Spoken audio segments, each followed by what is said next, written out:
Jacksonville at Oakland, both 0-1. 91% of our pickers take Oakland.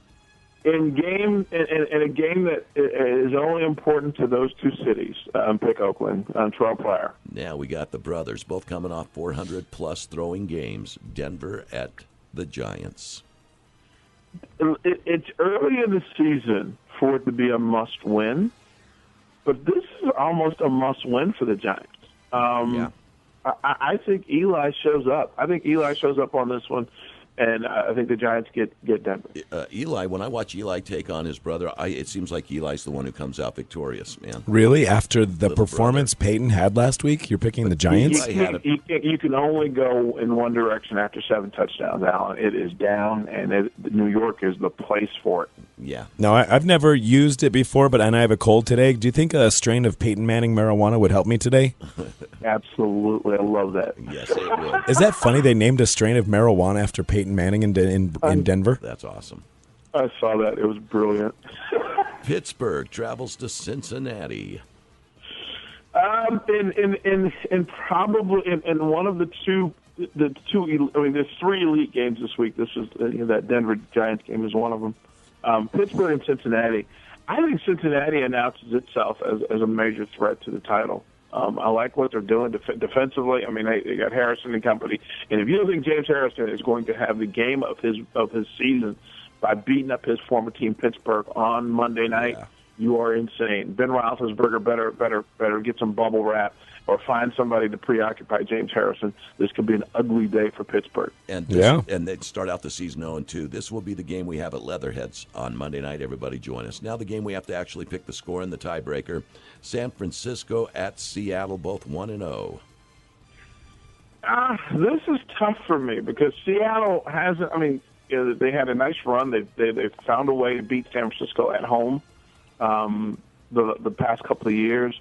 I think San Francisco is the better team, but my heart says that on a Sunday night where the crowd is trying to set up a noise record, I think Seattle finds a way to beat the Niners early in the season. I think this is one of those games where everything points to Seattle, so I'm going to take Seattle. I don't know that they win big, but I think they win. I'd probably say Seattle by 4. Since Alan is a San Francisco fan, he gets to decide.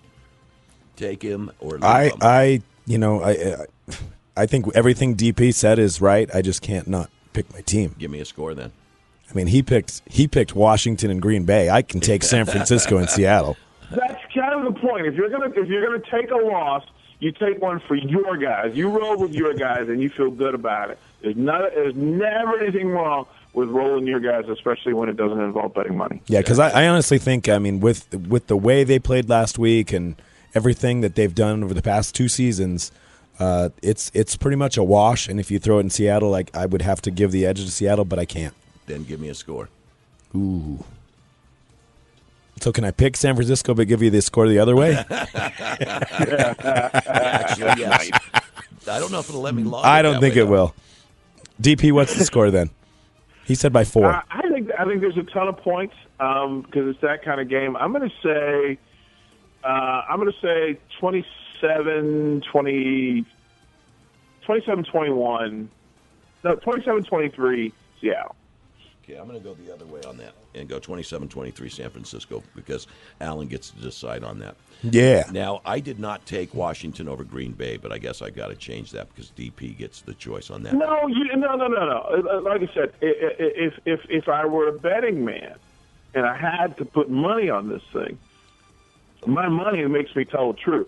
Okay, but I would never make that bet. But as a Redskins guy, I'm never going to pick them when it's not about. You get to decide. The bet itself. It's your team, so I have to go with your choice on your team.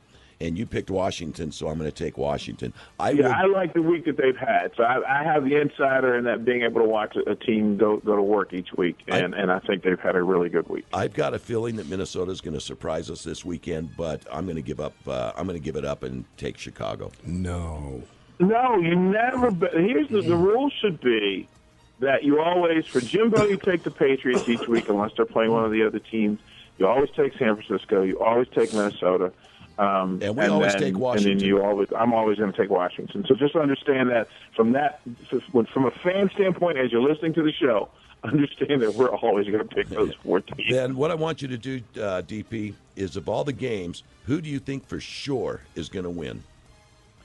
If I had to pick a guaranteed win, I am going to pick, let's see, drum roll, Baltimore.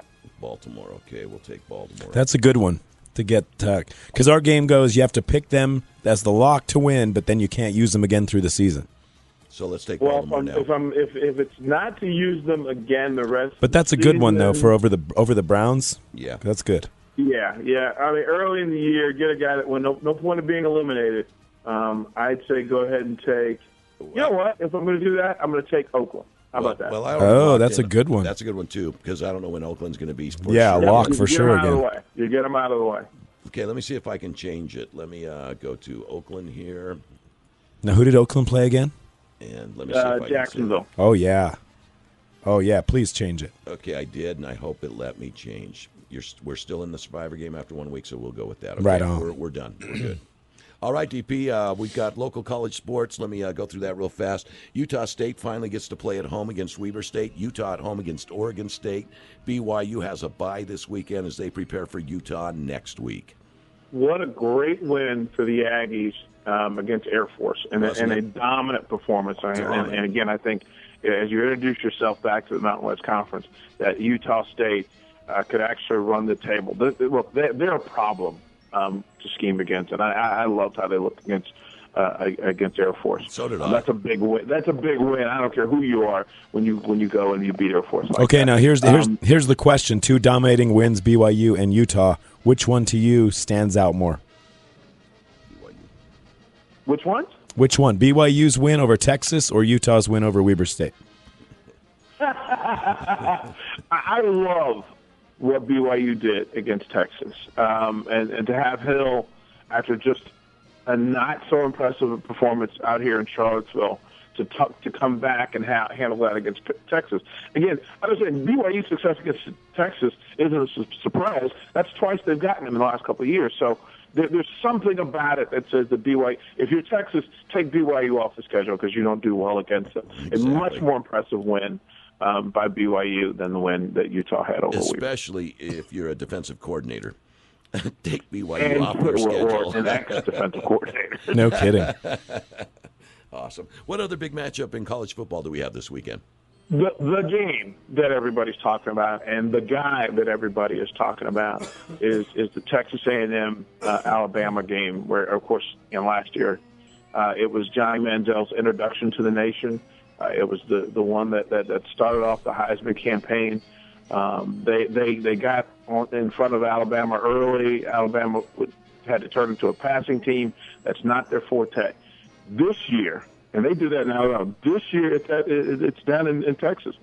So if you go down to Kyle Field, one of the great buildings to play football in, I think A&M has the advantage as well. Manziel has something to prove. But let me say this. There's not a player in all of college football that's had the career that A.J. McCarron has had for Alabama in winning national titles. 30 touchdowns, 3 interceptions last year. Those are monumental numbers for anybody, let alone a national contender. A national champion.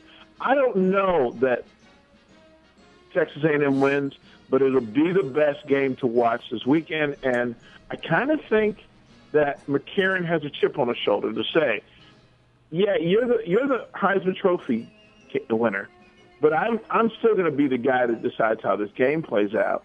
I think they're the 2 best quarterbacks in college football, not just Manziel, but McCarron as well. They're the 2 best quarterbacks.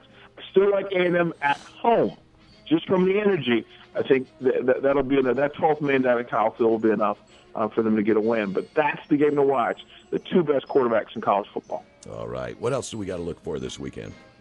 Well, I mean, the Sprint Cup for NASCAR, it starts off in Chicago. All of that stuff, all the hype, and all the final. You got all this strategy that went on a week ago. And they don't know whether it was fair or not. You're going to watch that, and then hey, the fight tomorrow night, Mayweather versus Canelo, and Alvarez has had some late money movement for him.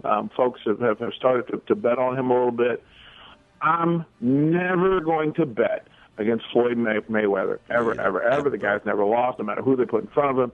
I'm not going to start now. I think Money Mayweather continues his winning streak. I'm with you.